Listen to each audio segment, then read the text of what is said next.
The steam whistle split the humid Arkansas afternoon like a scream, and Catherine Vaughn stepped onto the platform at Bentonville station with dust coating her traveling dress and fear coating her heart, knowing that somewhere in this crowd stood the man she'd agreed to marry without ever seeing his face.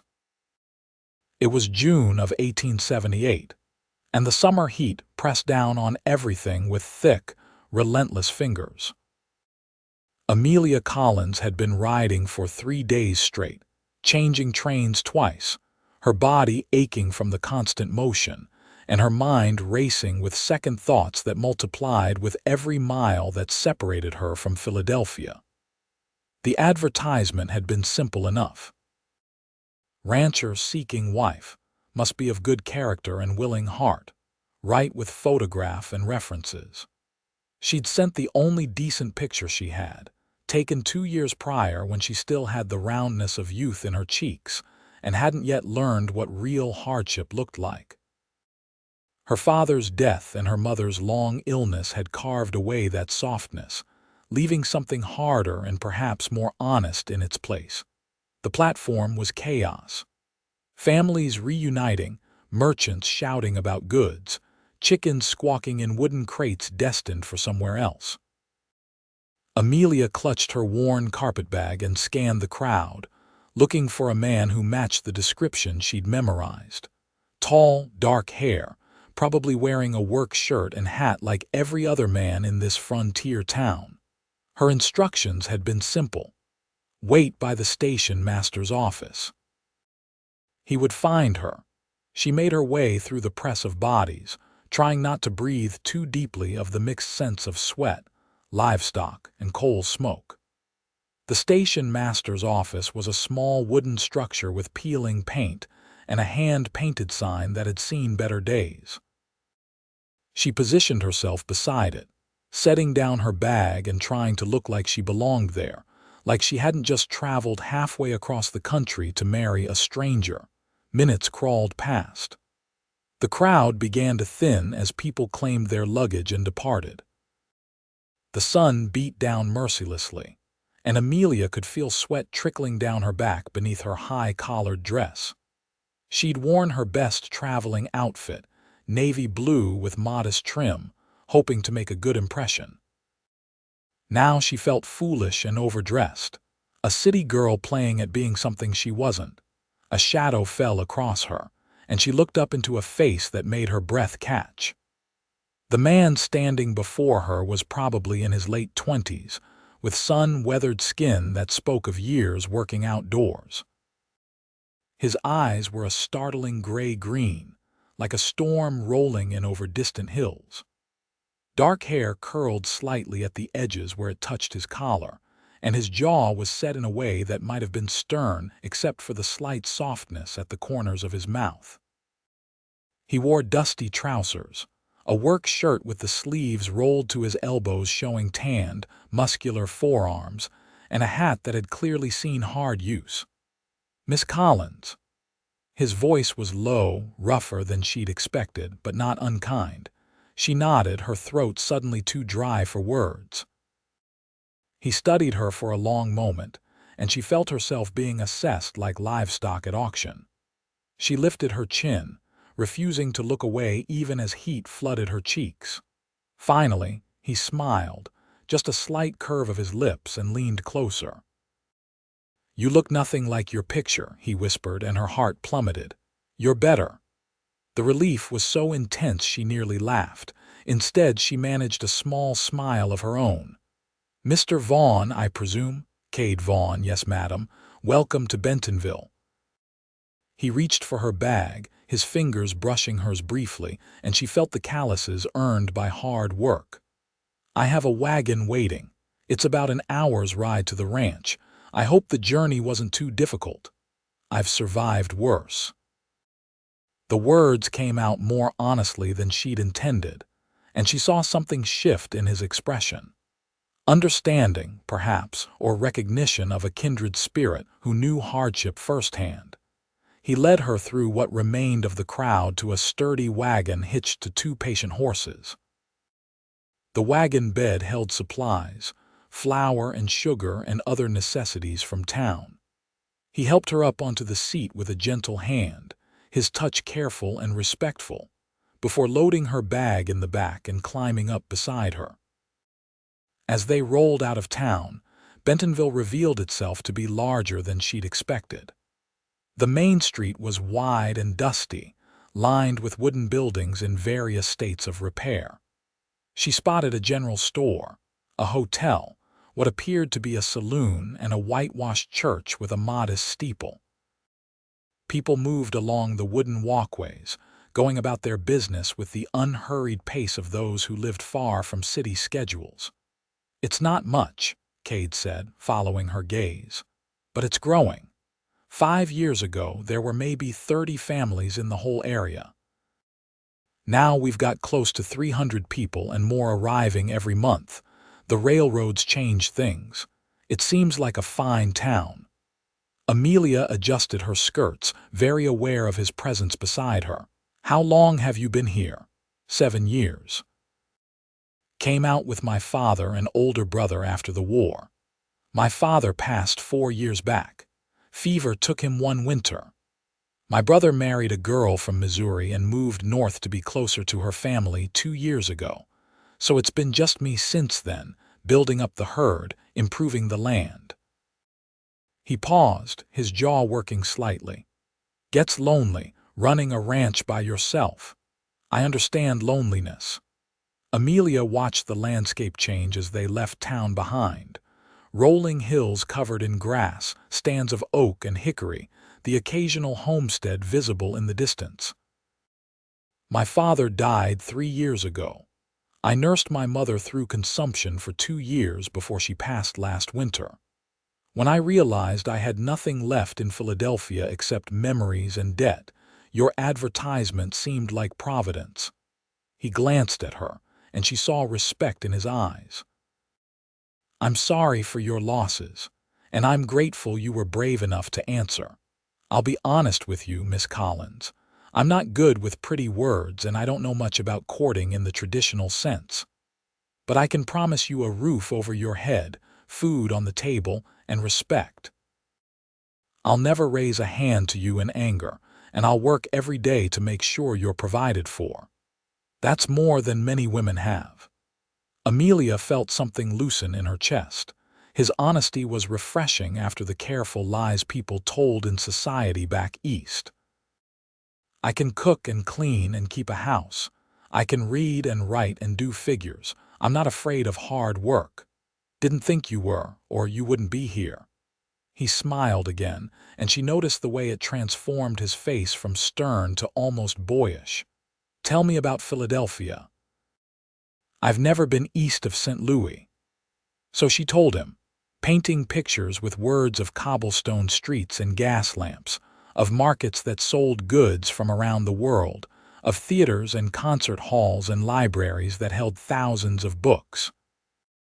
She told him about the cramped apartment where she'd lived with her parents, her father's work as a clerk that barely kept them fed, her mother's dreams of something better that illness had stolen away.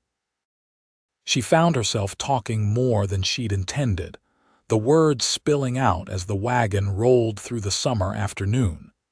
Cade listened with genuine interest, asking questions, seeming to actually care about her answers. In turn, he told her about the ranch, 300 acres of good grazing land with a creek that ran year-round. He had about 200 head of cattle now, plus horses, chickens, and a few pigs. The house was small but solid, built by his own hands with his father's help. He had neighbors 5 miles to the east and another family 7 miles south. The nearest town was Bentonville, where they'd pick up supplies once a month or so. "I won't lie and say it's an easy life," he said as they turned onto a narrow track that wound between hills. "Cattle ranching means long days and hard work. Winters can be brutal and summers like this can dry up lesser creeks, but the land is good, and there's potential here. In 5 years, maybe 10, I aim to have this ranch be one of the most productive in northwest Arkansas. I'm not afraid of hard work, Amelia repeated and meant it. I'd rather have honest labor than the genteel poverty I left behind. The track climbed a gentle rise, and as they crested the hill, Cade pulled the horses to a stop. "There," he said, and she followed his gesture. Below them, nestled in a valley with hills rising on three sides for shelter, sat a house. It was modest, probably just 3 or 4 rooms, but it was well built with a solid roof and a stone chimney. A barn stood nearby, along with a chicken coop and various outbuildings. A creek glittered silver in the afternoon sun, winding through the property. Cattle grazed in the distance, dark spots against the green grass. The whole scene had a quality of deliberate care, a place someone had worked hard to build and maintain. "It's beautiful," Amelia said softly, and wasn't lying. There was a peace to it that made her chest ache with unexpected longing. "It's home," Cade said simply. "Or at least, I hope it will be, for both of us." He clicked to the horses and they started down the slope. As they approached, a large yellow dog came bounding out, barking enthusiastically but with tail wagging. "That's Jasper," Cade explained. "Best cattle dog in the county, and he knows it. He'll be your shadow once he gets used to you." They pulled up in front of the house, and Cade helped her down from the wagon. Jasper sniffed her thoroughly, then decided she was acceptable and offered his head for petting. She obliged, grateful for the distraction as nerves suddenly flooded through her. This was it. This was where she'd be living, with this man she'd known for barely an hour. "Let me show you around," Cade said, seeming to sense her apprehension. He carried her bag to the porch and set it down, then opened the front door. "It's not fancy, but it's clean." The interior was dim after the bright sunshine, but as her eyes adjusted, Amelia took in the main room. A stone fireplace dominated one wall, with a simple mantel holding a few books and a clock. A table with 4 chairs occupied the center of the space, and she could see a kitchen area with a cast iron stove, shelves of supplies, and a wash basin. The floor was wood planks, swept clean, and curtains hung at the windows. Everything was simple but well maintained, the home of a man who took pride in his possessions. "That door leads to what was my parents' room," Cade said, pointing to the right. "I moved into the back room after my father passed, so I figured you could have this one. It gets better light in the morning." He hesitated, running a hand through his hair in a gesture that seemed nervous. "I thought we should talk about sleeping arrangements before we go see the preacher." Amelia's cheeks burned, but she appreciated his directness. "That seems wise. I know you came here to marry me, and I intend to honor that agreement. But I also know you don't know me from Adam, and I don't want you feeling trapped or afraid in your own home." He met her eyes steadily. "So I figure we can marry for the legalities, get your name on the deed and all that, but take our time with the rest. Let you get used to the place and to me. When you're ready for more, you can let me know. Until then, I'll keep to my room and you keep to yours." Relief and something that might have been disappointment warred in Amelia's chest. "That's very considerate of you."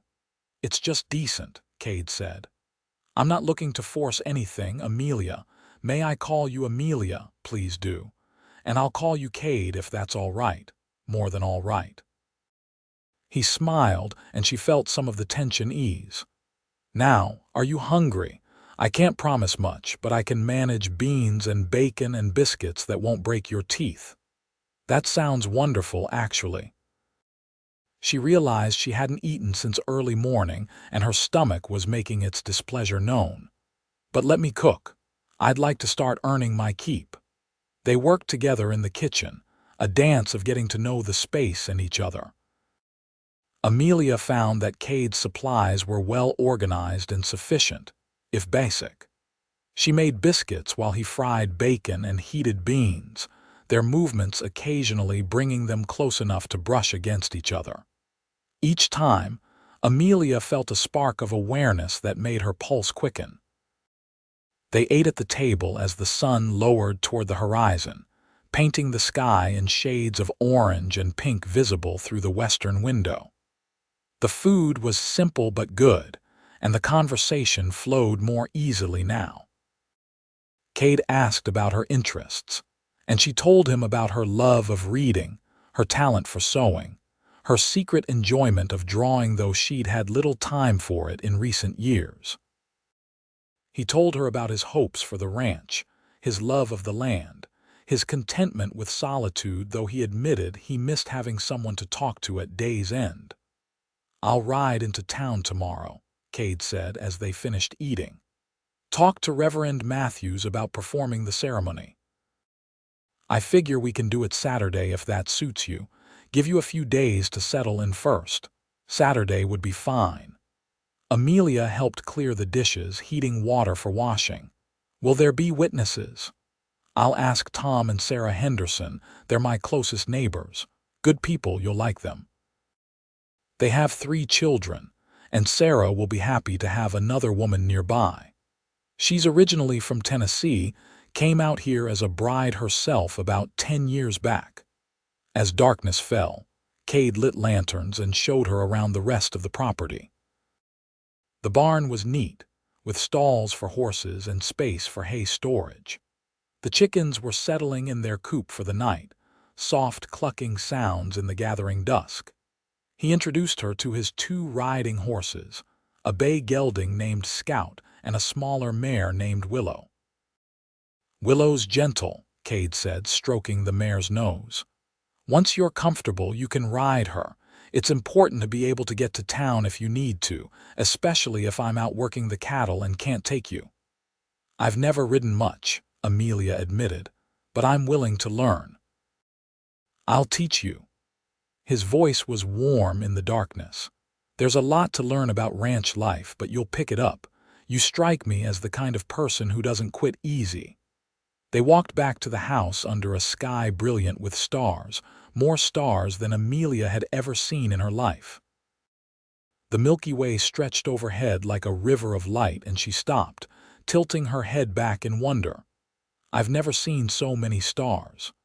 "Too much lamplight in the cities," Cade said, stopping beside her. "Out here on a clear night you can see forever. Sometimes I come out just to look. Reminds me how big the world is." They stood together in comfortable silence, and Amelia felt something shifting inside her. This man, this place, it wasn't what she'd imagined exactly, but it was better in ways she hadn't anticipated. There was honesty here and possibility. Inside, Cade showed her to her room. It was small but had a real bed with a quilt, a dresser, and a washstand with a pitcher and basin. A window looked east, promising morning light. He set her bag on the bed and lingered in the doorway. "If you need anything in the night, just call out," he said. "I'm a light sleeper, and don't worry about getting up early tomorrow. Take time to rest and get your bearings. I'll handle the morning chores."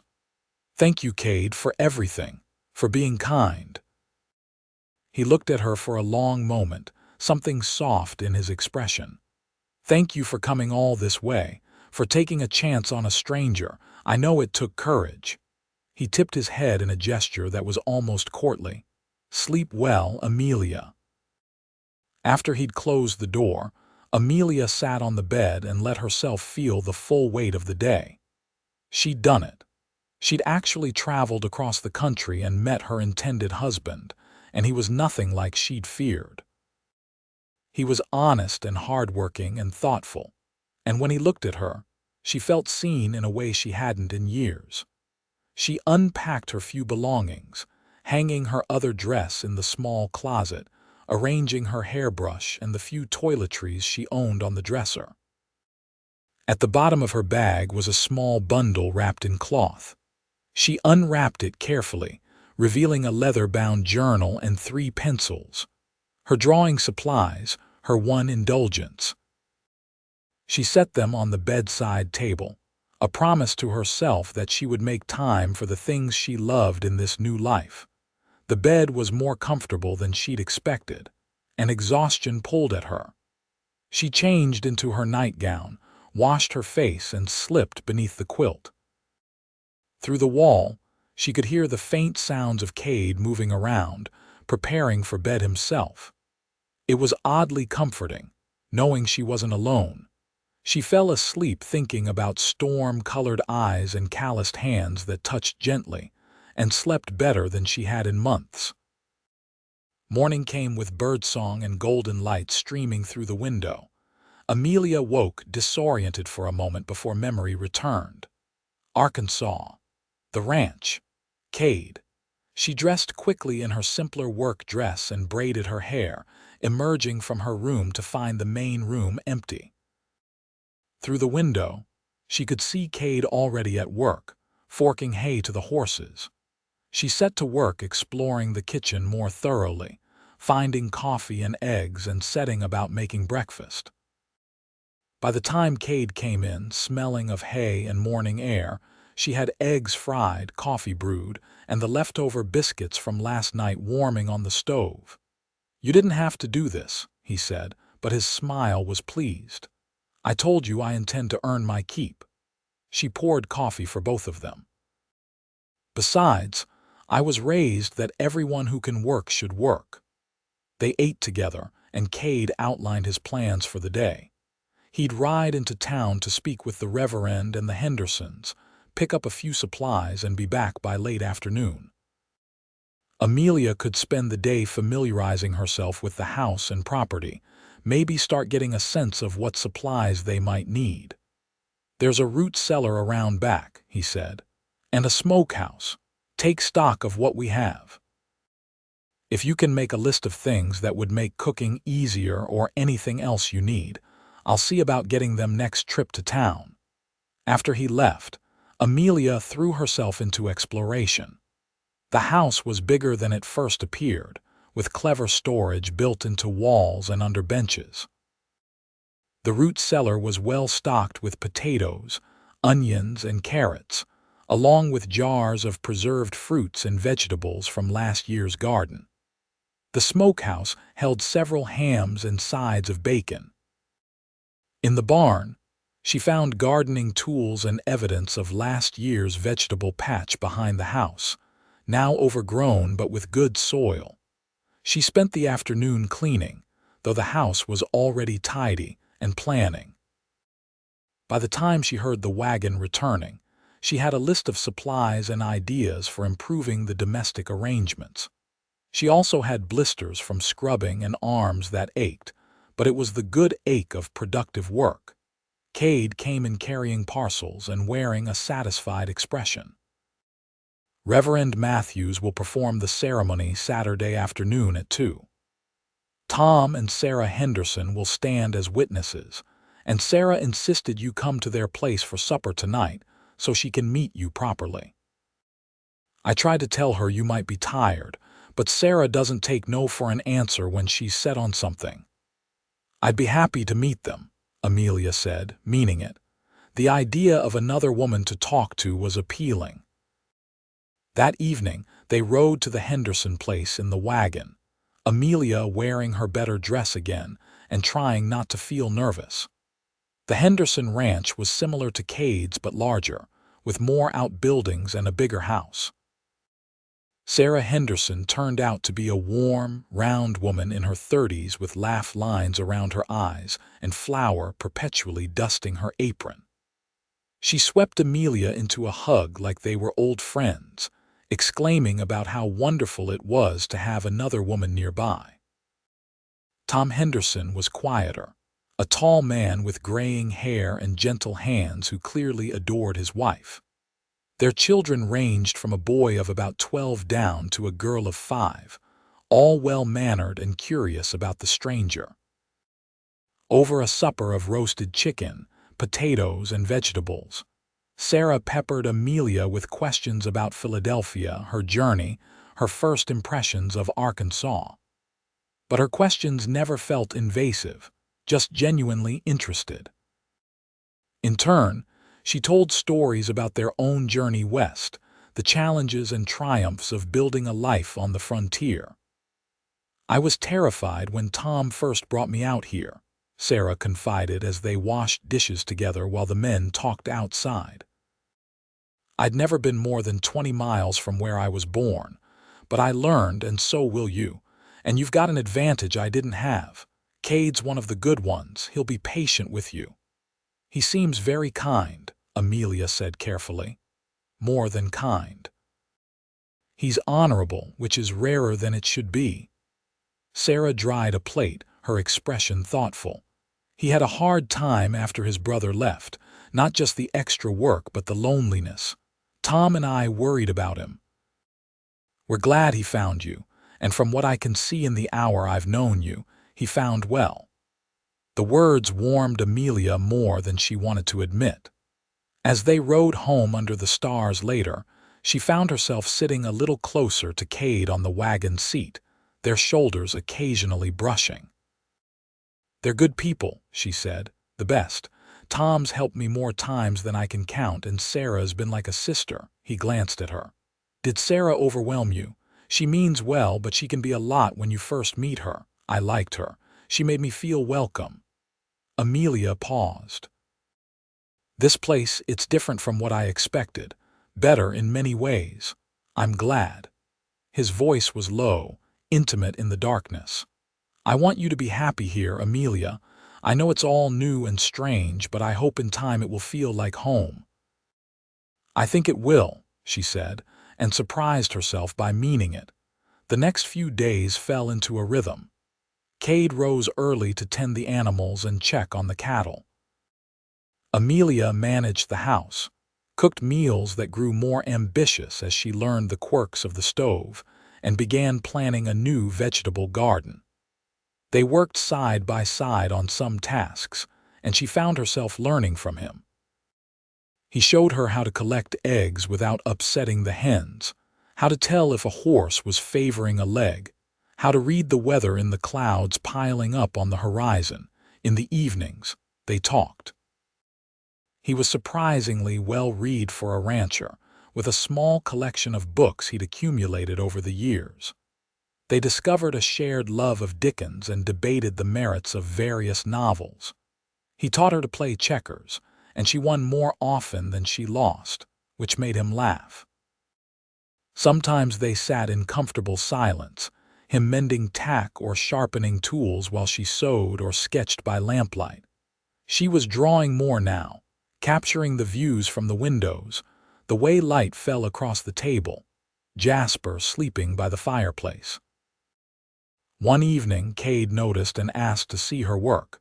She showed him reluctantly, expecting polite disinterest. Instead, he studied each sketch carefully, his expression thoughtful. "These are remarkable," he said finally.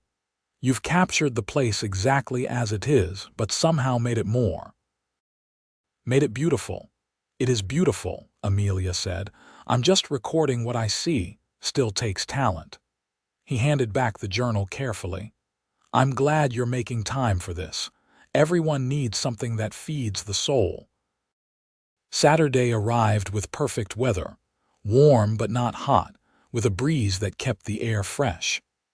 Amelia wore her best dress, the navy blue, and spent extra time with her hair, pinning it up in a style that was elegant but practical.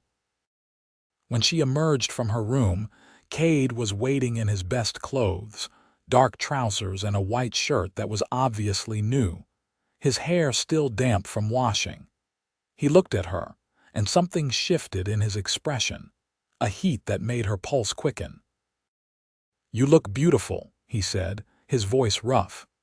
"You look very handsome yourself," she replied, and watched him flush slightly under his tan. The ceremony at the church was simple and brief. Just them and the Hendersons and Reverend Matthews in the small white building that smelled of wood polish and hymn books. The vows were traditional, and when Amelia said, "I do," she meant it with a conviction that surprised her. This was right. This man, this life, it was where she was meant to be. When Cade slipped a simple gold band on her finger and kissed her, it was chaste and brief, but she felt the promise in it. The promise of more when they were ready. The Hendersons hosted a small celebration supper. and a few other neighbors came to meet the bride. Everyone was welcoming, curious about the woman from Philadelphia who'd come to marry Cade Vaughn. She told her story again and again, watching understanding bloom when she mentioned nursing her mother, the recognition of shared hardship that seemed universal on the frontier. By the time they returned home, it was late and Amelia was exhausted but happy.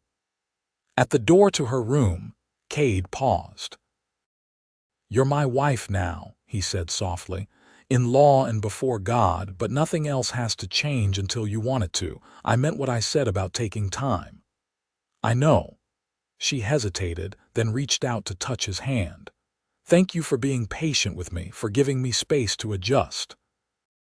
He turned his hand to hold hers briefly, his grip warm and sure.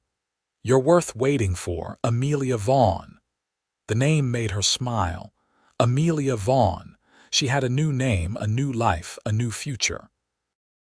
As she prepared for bed that night, she found herself thinking about the man on the other side of the wall and feeling less fear than curiosity. What would it be like when they finally came together as husband and wife? Would his kisses be as gentle as his touch had been so far? Would he hold her with those strong arms and make her feel safe? The thoughts made her blush in the darkness, but she didn't push them away. This was her husband.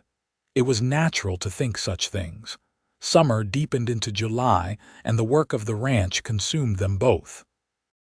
Cade was gone long hours some days, riding out to check on cattle spread across his acreage, mending fences, managing the endless tasks that kept a ranch running. Amelia established her own routines, tending the chickens, maintaining the house, working in the garden she'd planted that was now showing promising sprouts. Sarah Henderson visited one afternoon, bringing her daughter Emma and a basket of strawberries from their patch. The two women sat on the porch snapping beans while Emma played with Jasper, and Sarah's easy conversation drew out Amelia's own stories and thoughts. "You're settling in well," Sarah observed. "I can see it in how you move around the place. You've stopped looking like a guest and started looking like you belong here." "I'm beginning to feel like I belong," Amelia admitted. "Though I still have moments where I can hardly believe I'm here, that this is my life now." "How are things with Cade?" Sarah's question was delicate but genuine. "If you don't mind me asking." "He's been nothing but kind and respectful." Amelia focused on the beans in her lap. "Perhaps too respectful," Sarah laughed. "Ah, that sounds like Cade. He's probably terrified of pushing you too fast.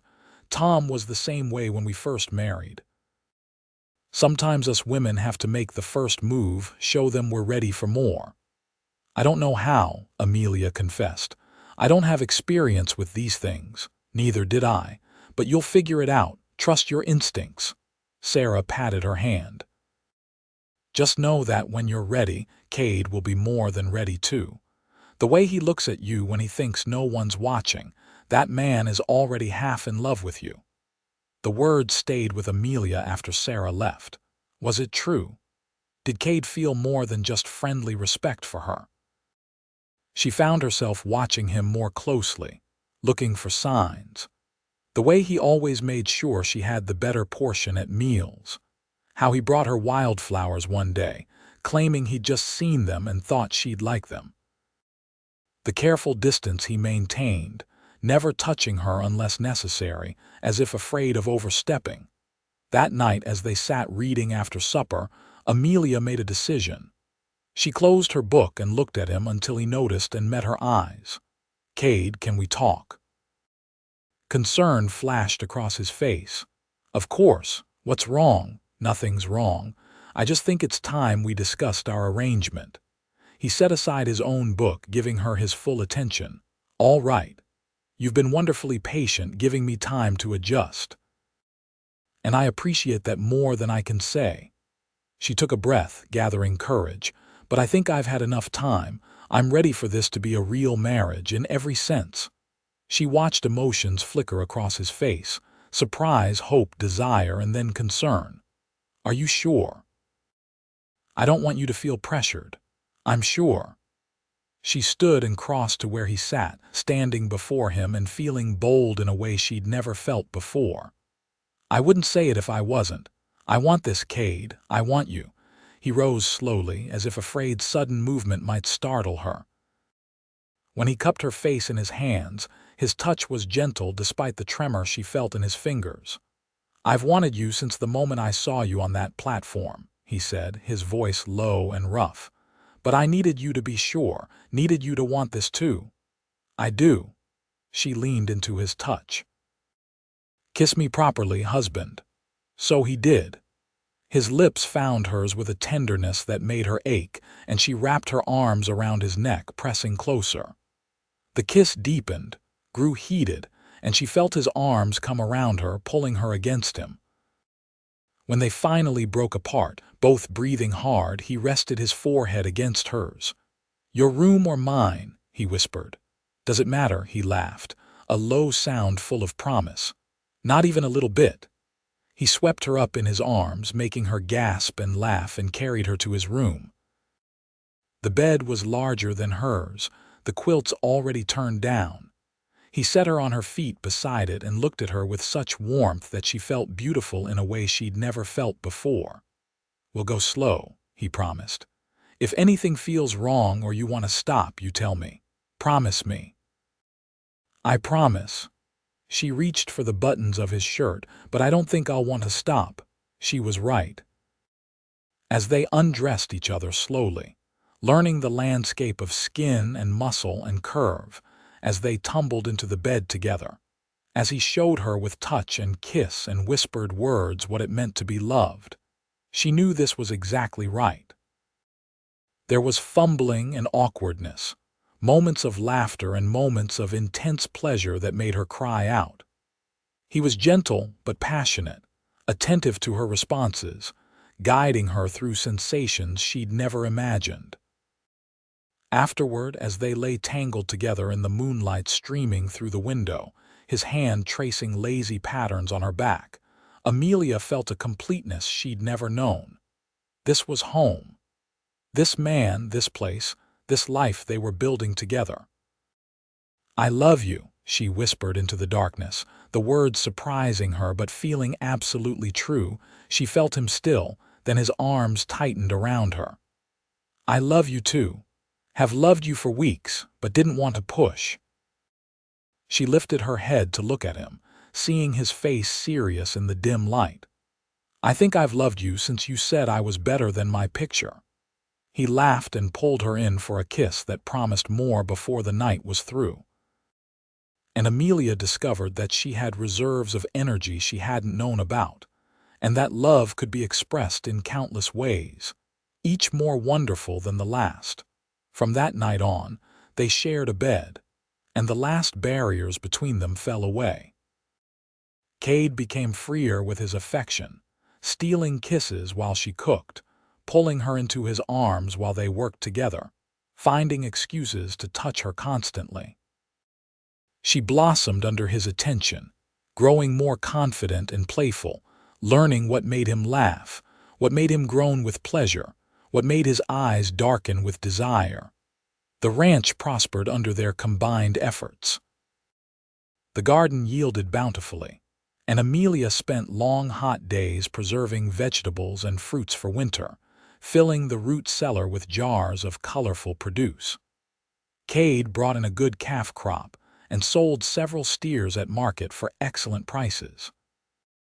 They talked about the future, about expanding the herd, maybe adding sheep, building an addition to the house when children came. Because they both wanted children, that was clear from their conversations, and the tender way Cade touched her stomach sometimes, as if imagining. Amelia found herself hoping each month, though she knew it might take time. Autumn arrived with a glory of color, the oak and hickory trees turning shades of red and gold. The work shifted to preparing for winter, cutting wood and making repairs before the cold came. Tom Henderson helped Cade with some of the heavier work, and Sarah visited more frequently, teaching Amelia frontier skills like soap making and candle dipping. It was late October when Amelia woke feeling queasy, and the pattern continued for several mornings. She said nothing at first, not wanting to raise hopes prematurely, but when her monthly courses failed to arrive, she allowed herself to believe. She told Cade one evening after supper, simply and directly, "I think I'm going to have a baby." The expression on his face was worth everything, the journey west, the uncertainty, all of it. Pure joy transformed him, and he pulled her into his arms, holding her like she was made of glass and gold. "Are you sure?" "As sure as I can be without seeing a doctor. All the signs are there." "We'll go to town tomorrow, have Doc Williams confirm it."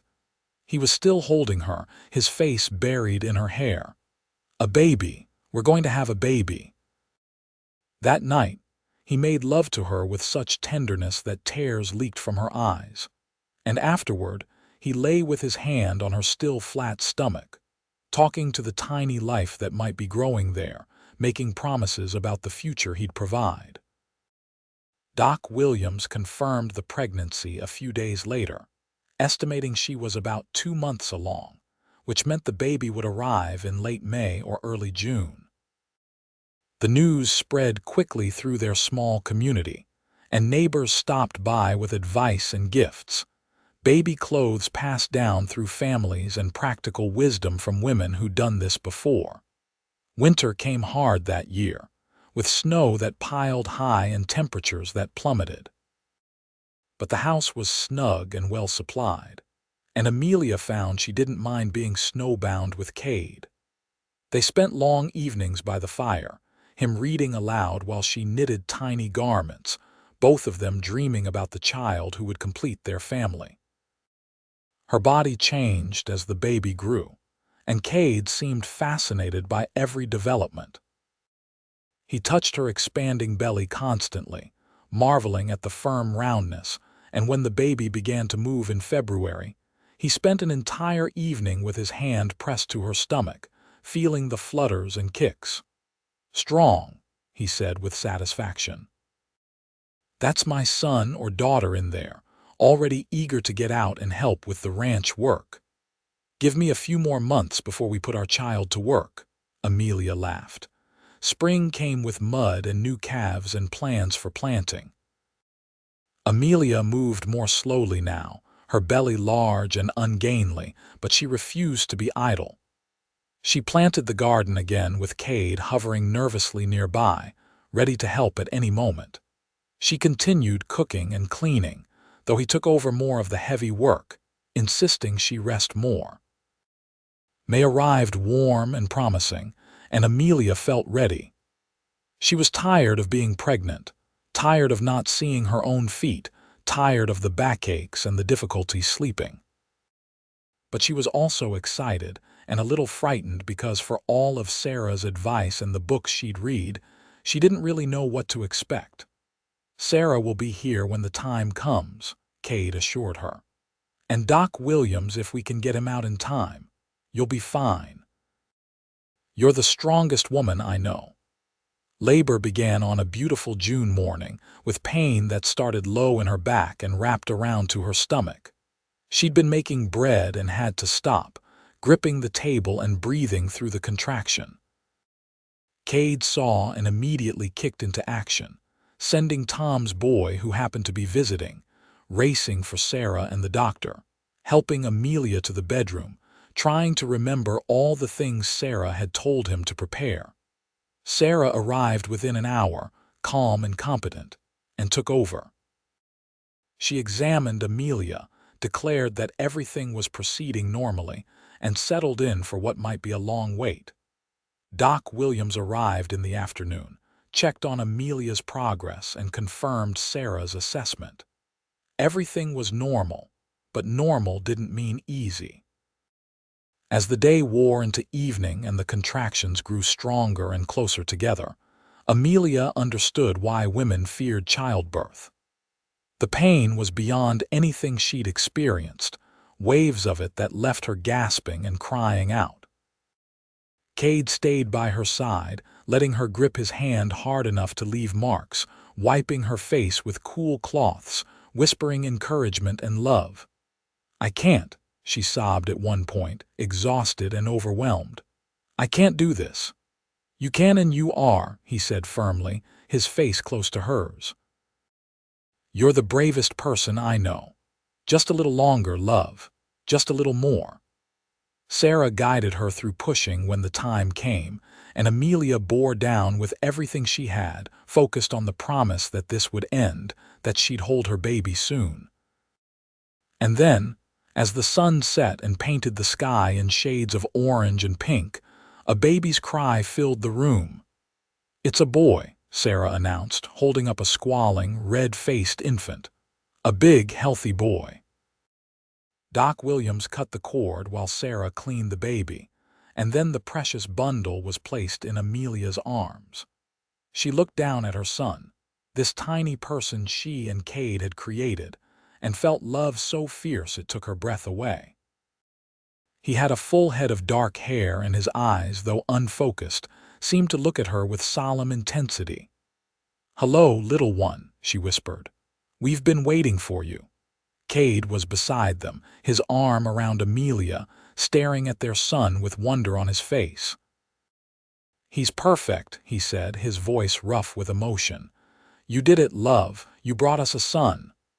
"We did it," she corrected, leaning into him. "You and me together." They named him Kieran Thomas Vaughn, Thomas for Tom Henderson, who'd been such a good friend and neighbor. Kieran because Amelia had always loved the name, and Cade agreed. It suited their dark-haired boy. The weeks after Kieran's birth were exhausting but joyful. Amelia recovered slowly, adjusting to the demands of a newborn who seemed to need feeding constantly and rarely slept more than a few hours at a stretch. Cade helped however he could, changing soiled cloths, walking Kieran when he fussed, taking over all the household chores so Amelia could focus on healing and feeding their son. Neighbors visited with gifts and advice, and Sarah came regularly to check on them both. The Henderson children were fascinated by the baby, and even serious Tom became softer when holding little Kieran. As summer progressed and Kieran grew stronger and more alert, routines established themselves.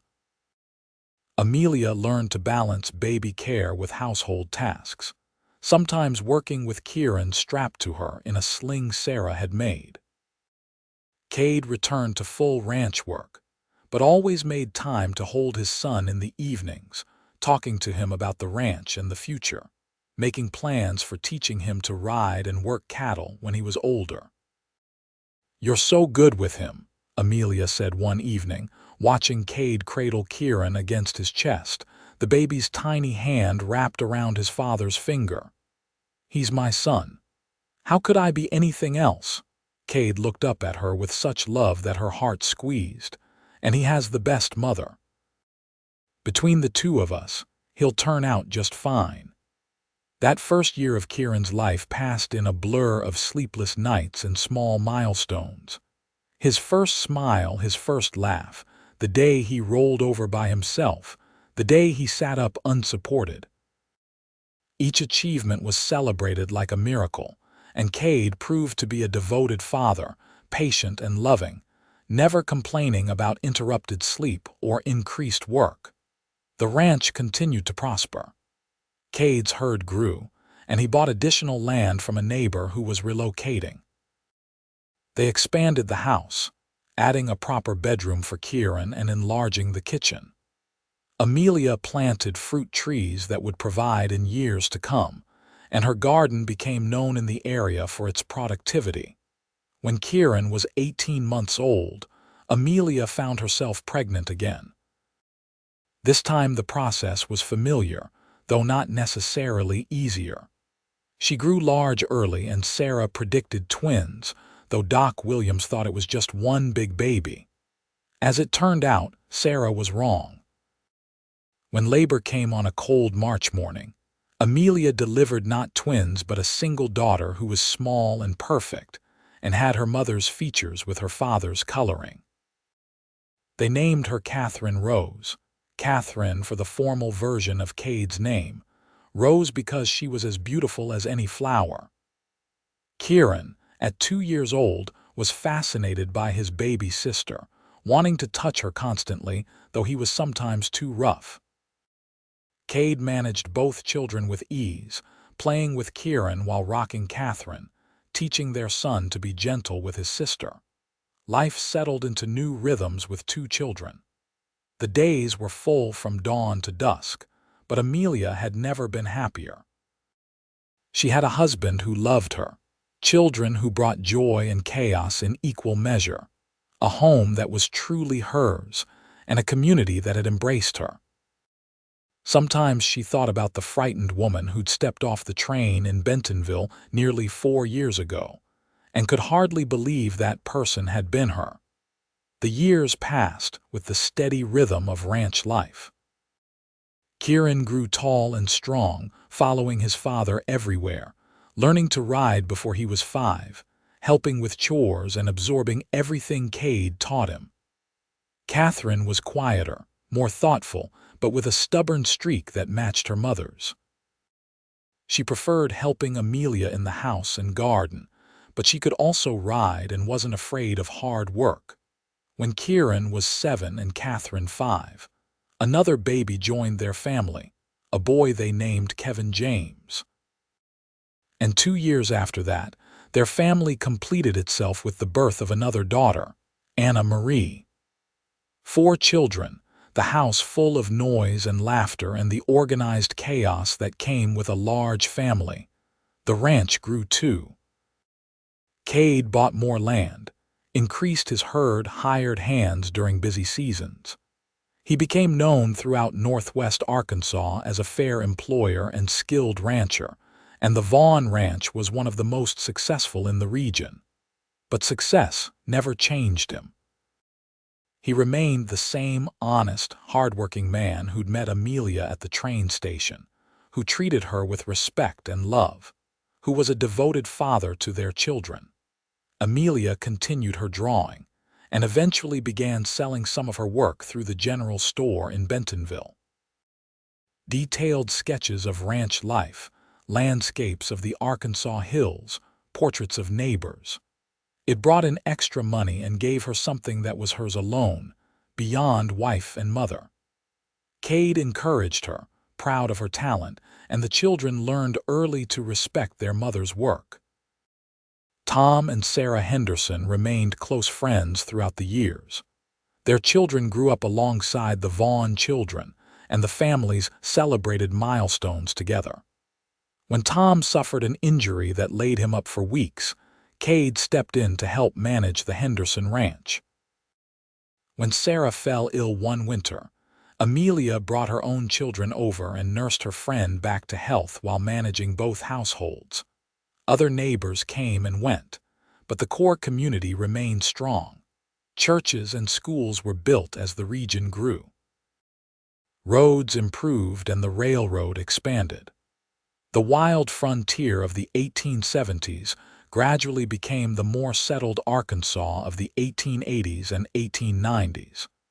But the land itself remained beautiful, the work remained hard, and the satisfaction of building something lasting remained as powerful as ever. On their 10th wedding anniversary, Cade surprised Amelia with a trip to Little Rock, arranging for Sarah to watch the children so they could have a few days alone. It was the first time they'd traveled together since her arrival in Arkansas, and Amelia enjoyed the small luxuries of a nice hotel, restaurant meals, and time to simply be together without the demands of children and ranch. "I never thanked you properly," Cade said as they walked along the Arkansas River one evening, his arm around her waist. "Thank me for what? For being brave enough to answer my advertisement, for taking a chance on a stranger, for building this life with me." He stopped and turned to face her.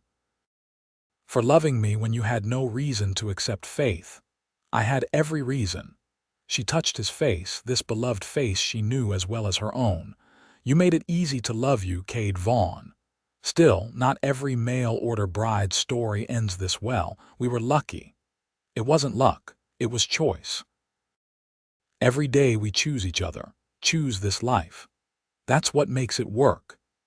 He kissed her there by the river, with the water flowing past and the Arkansas sky stretching overhead, and Amelia felt the same flutter in her stomach that she'd felt when he first kissed her all those years ago.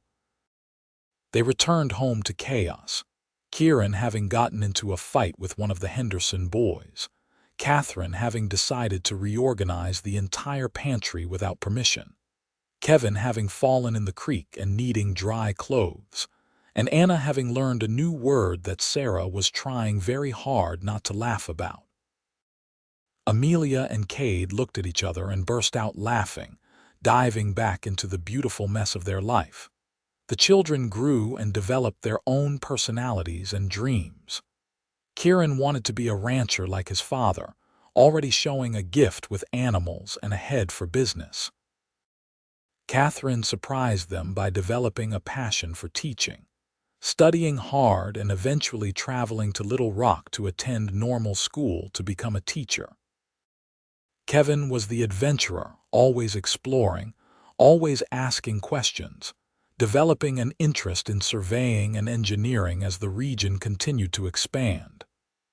Anna, the baby, showed artistic talent that surpassed even her mother's, and her drawings covered the walls of the house. As the children grew older and needed them less, Amelia and Cade found themselves able to focus more on each other again. They took rides together across their land, picnicking by the creek where they'd first brought Kieran as a baby. They talked for hours about everything and nothing, and their physical relationship deepened with the comfort and knowledge that came with years together. "You ever miss Philadelphia?"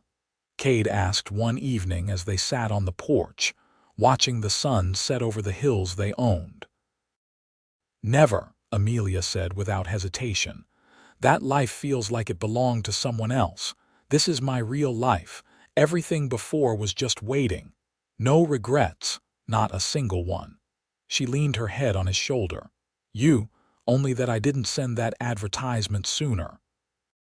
He kissed the top of her head. "Think of all the years we could have had together if I'd been less stubborn about doing everything myself. We have the years we have, and we'll have many more."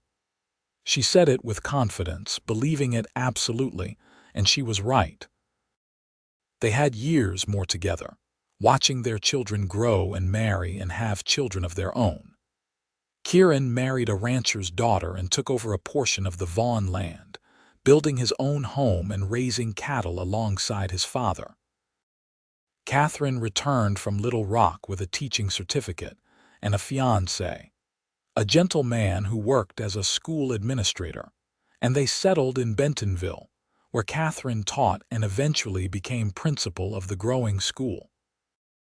Kevin's adventurous spirit took him away for a time, working on railroad surveys and helping plan new routes through Arkansas and beyond. But he eventually returned, bringing with him a wife he'd met in Missouri and settling in the region to work as a surveyor and civil engineer. Anna married an artist from Little Rock and divided her time between the ranch and the city, painting landscapes that won awards and commissions. Tom Henderson passed away when Cade and Amelia were in their 50s, and they mourned the loss of a dear friend. Sarah lived several more years, but eventually followed her husband, and her loss left a hole in their lives. But new friends had been made over the years, and the community that had welcomed Amelia so long ago continued to embrace them both. Grandchildren arrived, filling the ranch with new energy and laughter. Cade proved to be as devoted a grandfather as he'd been a father, teaching young ones to ride and rope, telling stories of the early days, passing on the skills and knowledge he'd accumulated. Amelia baked cookies and sewed clothes and taught the grandchildren to draw, watching her own talent reflected and magnified in Anna's children especially. On their 30th wedding anniversary, Their children and grandchildren gathered at the ranch for a celebration. The house couldn't hold everyone, so they set up tables outside and neighbors joined in the festivities. There was food and music and dancing, and Cade led Amelia in a waltz under the stars while their family watched and cheered. 30 years, Amelia said as they moved together, still in rhythm after all this time. Who would have thought? I knew from the moment I saw you on that platform, Cade said. I knew you were going to change my life. I think we changed each other's lives. For the better, always for the better. They were in their 60s when Cade's health began to decline. It started small, a shortness of breath, difficulty with tasks that had once been easy. Doc Williams, now an old man himself, diagnosed a weak heart and prescribed rest. Cade hated slowing down, but with Amelia's firm insistence and Kieran stepping up to manage more of the ranch work, he gradually accepted his limitations. They spent those years in a different kind of contentment, quieter but no less deep. Cade couldn't work the ranch the way he once had, but he could still offer advice and watch with satisfaction as his son and grandsons continued the work he'd started. He and Amelia spent long afternoons on the porch, talking and reminiscing, still finding new things to discuss after decades together. I want you to know, Cade said one evening as they watched the sunset paint the sky, that loving you has been the greatest privilege of my life. Every day with you has been a gift. Don't talk like you're going somewhere, Amelia said, fear clutching her heart. We have years left. Maybe, I hope so, but if we don't, I want to make sure you know. He took her hand, his grip still firm despite his illness. You made me happier than I ever imagined possible. You gave me a family, a real home, a reason to build something lasting. Everything good in my life came from that day you stepped off the train. Everything good in my life came from the moment you said I was better than my picture, Amelia countered, tears streaming down her face. You saw me when I felt invisible. You loved me when I wasn't sure I was lovable. You built a life with me that exceeded every dream I'd ever had. Then we gave each other everything that mattered. He pulled her close, and they sat together in the fading light, holding each other and remembering. Cade passed away peacefully in his sleep on a cold January night, with Amelia beside him. She woke to find him gone, his face peaceful, his hand still holding hers. The grief was overwhelming, a physical pain that made it hard to breathe, but beneath it was gratitude for the years they'd had, for the love they'd shared, for the life they'd built together. The funeral brought people from all over the region. Neighbors and friends, business associates and family, all coming to pay respects to a man who'd been respected and loved. Kieran gave the eulogy, speaking of his father's integrity, his work ethic, his devotion to family. But it was Amelia who had the last word, standing at the grave and speaking from her heart. Cade Vaughn was my husband for 36 years. He was my partner, my best friend, the father of my children, and the love of my life. He was honest and kind and hardworking, and he made everyone around him better just by being himself. The world is diminished by his loss, but enriched by having had him in it. I will miss him every day for the rest of my life, and I will love him always. In the months after Cade's death, Amelia moved through grief with the support of her children and grandchildren. They wanted her to move to town to live with one of them, but she refused. The ranch was her home, the place where she and Cade had built their life. She wouldn't leave it. Kieran and his family visited daily, and the other children came as often as they could. The grandchildren filled the house with noise and distraction, and slowly, Amelia found her way through the worst of the grief to a place of bittersweet acceptance. Cade was gone, but the life they'd built remained. The ranch he'd worked so hard to establish continued to prosper. The children they'd raised were happy and successful. The love they'd shared had created ripples that would extend long after both of them were gone. She returned to her drawing with renewed energy, creating a series of sketches documenting the ranch and its history. She drew the house as it had been when she first arrived, small and simple. She drew it as it was now, expanded and full of life. She drew Cade working cattle, teaching Kieran to ride, holding each of their babies. She drew their life together, preserving it in lines and shading. Anna helped her put together a book of these drawings, adding captions and stories. It became a family treasure, passed down through generations, a record of how two people from different worlds had come together and created something beautiful. Amelia lived another 12 years after Cade's death, years she filled with family and purpose. She taught her grandchildren and great-grandchildren to draw. She worked in her garden and preserved vegetables for her family. She told stories of the early days, of the Wild West that was gradually being tamed, of the adventures and hardships that shaped the region. She passed away peacefully at the age of 78, surrounded by family, her hand holding a sketch of Cade that she'd drawn years before. Her children buried her beside him on a hill overlooking the ranch, under oak trees they'd planted together 40 years earlier. The ranch stayed in the family for generations, each new generation adding to and improving what Cade and Amelia had started. The house was eventually expanded into a larger home, but the original structure remained at its core, preserved as a reminder of where it all began. The land prospered, the family grew, and the story of how it started became legend. The tale of the Philadelphia woman who answered an advertisement and traveled west to marry a stranger, of the cowboy who met her at the train station and told her she was better than her picture, of the love that grew between them and the life they built together in the Arkansas hills, was told and retold. It became a story that reminded people that bravery and faith and love could create miracles, that taking chances sometimes led to happiness beyond imagining, that the best things in life often came from the most unexpected beginnings. And somewhere, beyond the veil of years and the boundaries of life itself, two souls who'd found each other against all odds were together again, loving each other still, their connection unbroken by death or time or distance. They'd promised to love each other all their days, and they'd kept that promise faithfully. Now they had eternity to continue what they'd started on a hot June afternoon in 1878, when a frightened woman stepped off a train and a lonely man found the courage to speak from his heart.